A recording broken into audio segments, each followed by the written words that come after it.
Hey there, health coach. Are you killing yourself trying to do everything for your clients?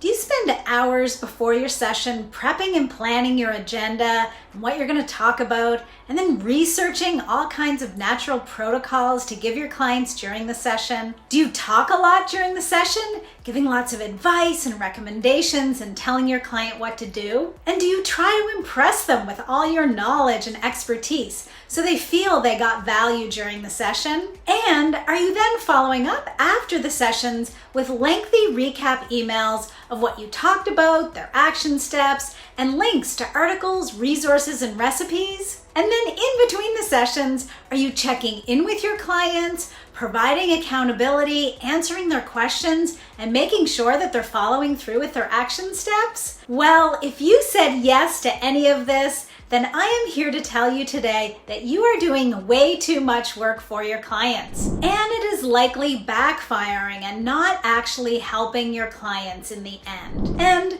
how do I know this to be true? Well, it's because I did the exact same things and even more when I started coaching. So when I started out my practice, I met my clients in person. And at our first session, I present them with a binder that had tabs for every session. I gave them a lovely pen and notebook to take notes. And in every session, I showed up with gifts for them. So while my clients loved all of this, it cost me a ton of time and money, and honestly, it didn't actually help them get better results. And because I was a new coach and I didn't feel very confident in my skills, I didn't really understand the coaching process or what a real behavioral change coach was supposed to do, essentially, I really wasn't valuing my services because I really didn't believe in myself. So instead, I did all of the work, I gave them all of this stuff as a way to provide value. Well, all of this came to a head for me when my mentor, Dr. Michael Arlowski, was giving me feedback on one of my coaching recordings. And he said to me, "Michelle, you're doing all the work for your client. You need to pull back and let the client do the work. Otherwise, you'll be exhausted, burnt out, and your client won't get very good results." So the bottom line was I needed to do less work for my clients to achieve more. So let's talk a little bit about how coaching really works and why all of the stuff, bells and whistles, gifts and gimmicks don't actually help your clients achieve their goals, but instead it actually disempowers them. Because this type of coaching puts all the responsibility on the coach, not on the client. The coach is doing all the work, the client isn't. So they don't actually grow and learn and change. So in the coaching relationship, it's much more empowering if the client does the work and takes responsibility for their health and well-being and for their action steps and the work that they do in between their sessions. So today I want to share with you my top 3 tips to do less, save time and money and energy, and to get better client results.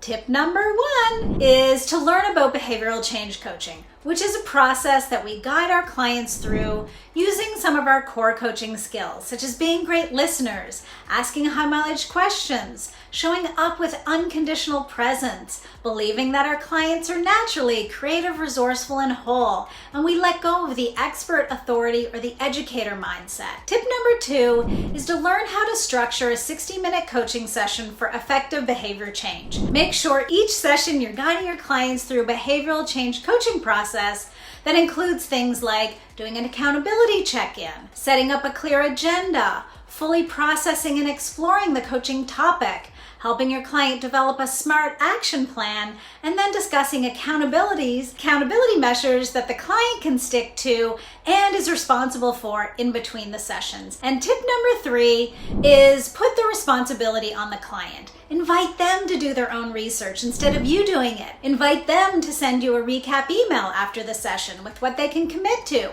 Have them send you a text or email to check in between sessions with the responsibility on them. They're going to be more engaged, they're going to learn and grow more, and the chances of better outcomes at reaching their goals will be higher. And of course, you'll have less work on your plate. So to recap, I hope you can see that by doing less work, your clients are actually going to have better results, and you're going to be less exhausted, less burnt out, and you'll enjoy the coaching process much better. It's definitely a win-win on both sides. So my top 3 tips for doing less to save you time, energy, and to get your clients better results are: 1, learn how to be a behavioral change coach; 2, learn how to conduct a 60-minute coaching session that sets your clients up for coaching success; and 3, put more responsibility on the client instead of doing all the work yourself. If you'd like to learn more about these 3 tips and how to be a successful behavioral change coach, I invite you to join up for my Health Coaching Essentials course, which is happening in the fall of 2023 in October and November. I'm going to teach you how to coach from your very first meeting to your last meeting and everything in between. You're going to get tons of actual practice so that you know exactly what to do and say every step along the way. So the waitlist is open for the fall, and I only take 12 students each round. So I invite you to get on the waitlist through the link below to hear when registration opens up in late September.